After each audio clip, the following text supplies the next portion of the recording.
What's good, tinfoilers? Alien Earth Season 1 has come and gone, but it still left us with a lot to think about for Season 2, which at the moment of this writing is not official, but you could say it's pretty much already in the bag. As I was watching Season 1, I had made up my mind that there were at least a handful of characters that I wanted to take on a deeper dive, but none of them intrigued me more than Boy Kavalier. The wonderkind, genius uber tech bro with a predilection for shenanigans and an aversion to wearing shoes, to the point where it gets on your dick. The superb interpretation of this character portrayed by Samuel Blangan, aka Wiley from Atlanta, if you know you know, he truly deserves a pat on the back when you consider how many fans absolutely despise this character. And for good reason, obviously. He is the villain. For an actor playing the villain role, this kind of pop from the audience is a sure sign that you're doing the villainy thing right. But, Boy Kavalier is not your everyday bad guy though. There are aspects of this character that make him unique and incredibly intriguing in the role of the big bad. So in this video, we're going to dissect Boy Kavalier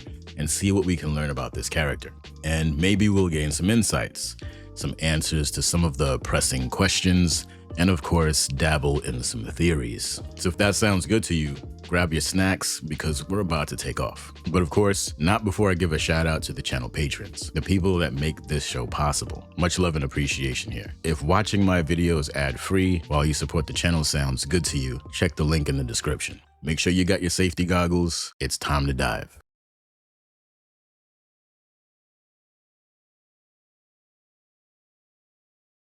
So the best way to begin explaining what a Boy Kavalier is would be to set the table with some of the facts about the world he exists in. As you know, this story takes place in the future, a time when 5 major megacorps run the world.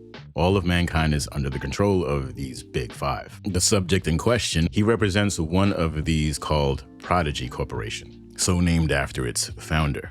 Not pretentious in the slightest. From what we can tell, the Prodigy Corporation appears to be an upstart among the group that is challenging the status quo. Boy Kavalier certainly seems to think that the pillars of power that currently exist need some shaking up, and he's the boy to do that. And he's clearly not concerned with stepping on any toes, as we see him happily dive into a major conflict against a rival megacorp, Weyland-Yutani, just to get his hands on her ship's contents. Boy Kavalier enters the story as a young disruptor, a bored genius in need of another intellectual mountain to climb. He isn't that worried about the potential dangers. According to Blanken, during a promotional interview, Boy Kavalier is self-centered, only thinking about the possibilities of the alien cargo, but he's not presented as a stereotypical evil bad guy. I can't argue with that, especially when you consider how unusual his origin story is, which just so happens to be the perfect segue. Let's talk about Kavalier's origin. So how does a young person become the world's youngest trillionaire at the ripe old age of what appears to be around 22? According to the official story, Boy was born a genius, and he put that mental might to use right away. By the age of 6, he'd already built his first android, Adam. Nice play on words there. At the age of 15, he crashes his car in a driving test. 15 years old, a signal to the audience that Kavalier was living the life of an adult at a very young age. And it also tells us that Kavalier never saw his age as an obstacle. Kavalier's Prodigy Corporation is a giant megacorporation that he created with his own tool, according to him. The company's focus is on artificial intelligence and synthetics, a point of interest we should certainly take note of because it pertains to his latest drop, the hybrid tech, the perfect fusion of cutting-edge synthetic bodies with human creativity and ingenuity infused. It's all built in. This is the supposed next step in human evolution and his own riff on the concept of human immortality, if you believe his perspective on things.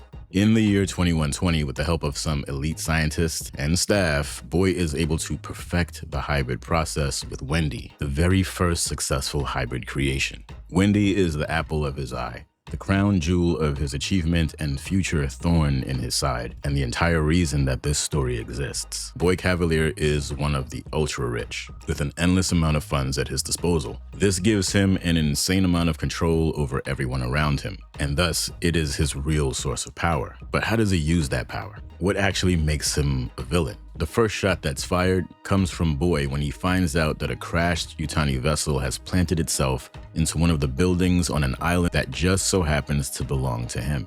What a coincidence. This is what sparks his bright idea to investigate the ship But he chooses to do this with a handful of brand new hybrid child soldiers who still had that new kid shine. Later on in the series, we learned that none of this was a mistake, and the big ship crash that had to have killed dozens, if not hundreds of people, was completely orchestrated by an inside man at the request of Boy himself. This was sabotage, and the plan was to use the legal system to slow down things enough so that he and his team would have a chance to steal valuable secrets and information from Yutani's alien treasure trove. One interesting little note about this whole fiasco is that Boy made a big promise to the guy that sabotaged the ship for him. But later on, he reveals that he had no intention of helping this guy out, the very person that made all of this possible. So we got ungrateful, cutthroat, diabolical, and very casual about human life. These are just a few things we can say about Kavalier based on that alone.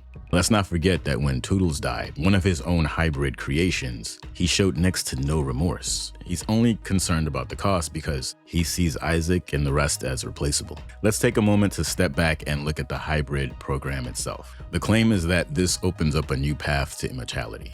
But upon closer inspection, I think many tinfoilers, myself included, would describe the whole thing differently. The official line on the hybrid program is mere corporate speak meant to obfuscate the truth. The point here is the hybrid program is not immortality for the victim. Kavalier is taking the memories and thoughts of dying children and inserting them into cutting-edge hybrid bodies. He wants a more dynamic android, one that is rooted in the human experience, because he believes this will give him an edge in the technology race. That's it. He murked those kids to make a fancier android. Plain and simple, but that's just my opinion. Regardless, Kavalier is using this vague, murky understanding of the concept to justify murder for profit. You could say that the general point is that Boy Kavalier's flippant and careless way of dealing with those around him, well, it shows that he's always on the lookout for new ways to exploit and expend the help. This aspect of the character is super consistent.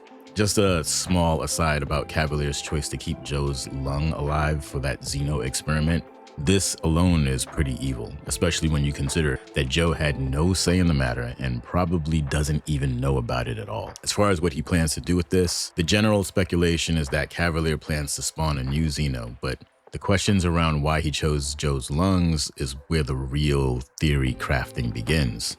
Some people seem to believe that Joe is possibly special in some way, maybe in the same way that his sister is, and that's why they chose his lung. Many people speculate that this is the primary reason why he was kept around in the first place. Personally, I'm not so sure about this one yet, although I'm not against the idea that Joe might be special. It's more likely that he was spared by Kavalier because he just didn't want to piss off Wendy.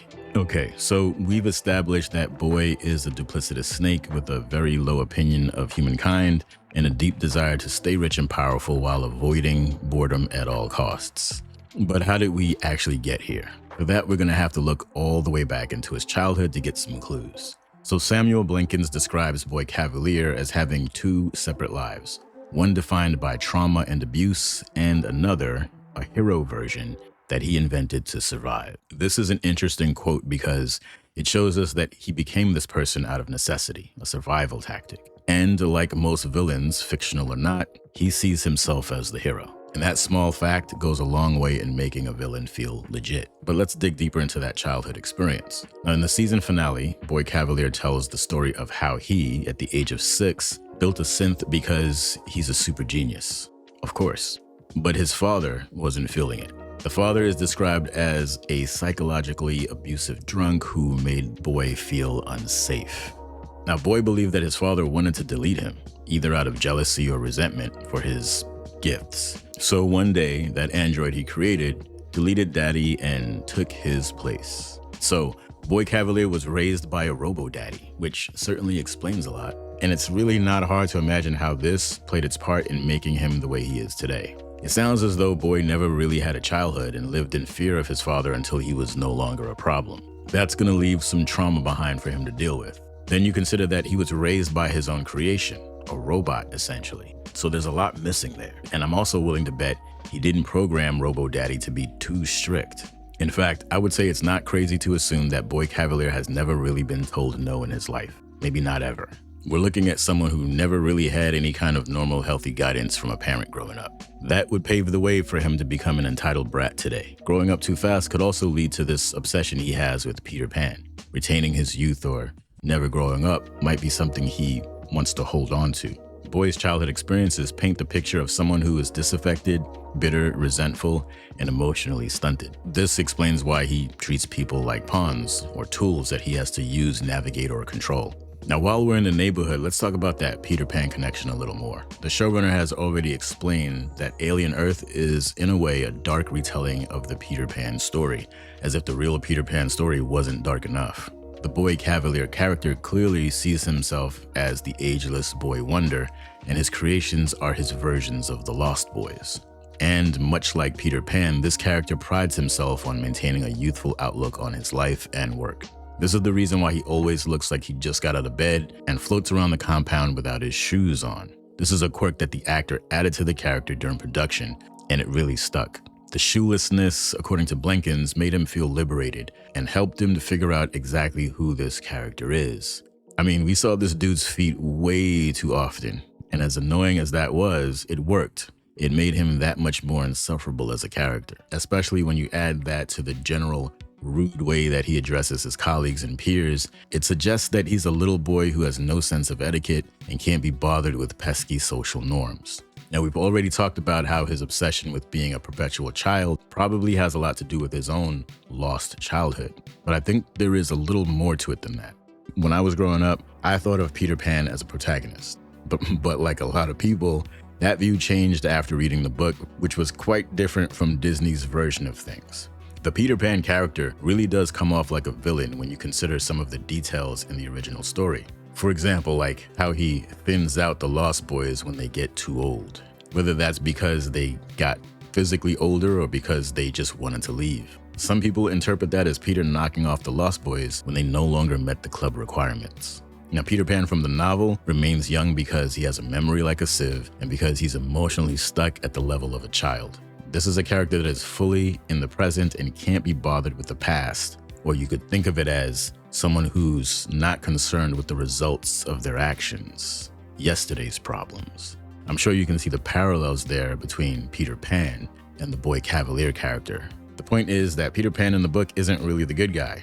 He's much more ambiguous when it comes to his alignment, and I think that matters when it comes to boy Kavalier because he surely must understand this character, so maybe he sees himself as similar in the sense that he's also morally gray and somewhat sinister. So we figured out a lot of what this character is about, but there's one thing we still haven't solidified. We need to really truly determine what it is this character is trying to accomplish. This is an important question to answer when talking about any character. So from what we can tell, boy Kavalier's goals are threefold. The one is the most obvious one. Kavalier wants to win the intelligence race against the Big Five. This explains why he makes so many rash decisions and takes so many unnecessary risks. This is because, in his mind, it's all about being first. So, move fast and break things is the motto, even if it means crashing a starship into a city of millions to open up a few loot boxes. But Kavalier's personal slant on this goal is that he is fundamentally driven to find an intelligent being that he can truly converse with.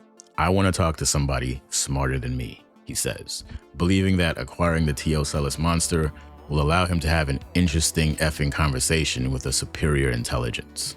No doubt this is part of his delusional belief that there are no challenges left for him, and he sees this as an opportunity he has to communicate with something greater than himself. The second part of his goal is to achieve immortality via the hybrid program, a project he hoped would generate trillions in revenue and cement his legacy among the five. And then finally, the darkest angle, of course, is to control and possess advanced alien life forms and otherwise. He orchestrated the crash of the Maginot to steal alien specimens from Weyland-Yutani, viewing them as his toys, the tools to achieve his goals. But if you pay attention to the story, it seems as though he's more interested in dominating the life forms than he is in just studying them. But when you watch his casual dismissal of their humanity, it exposes his true intentions.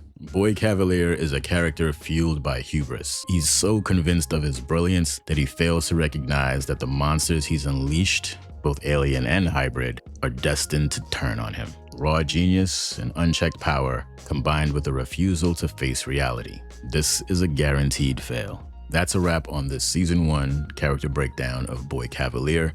I hope you enjoyed it, and if you did, you already know what you need to do. Shout out to the Tinfoil Gang, especially to the channel patrons. Much love and appreciation. Look out for more videos just like this one. We're going to try to get some more Alien Earth in before things get busy again. But for now, tinfoil gang, be safe out there, and until next time, off you go.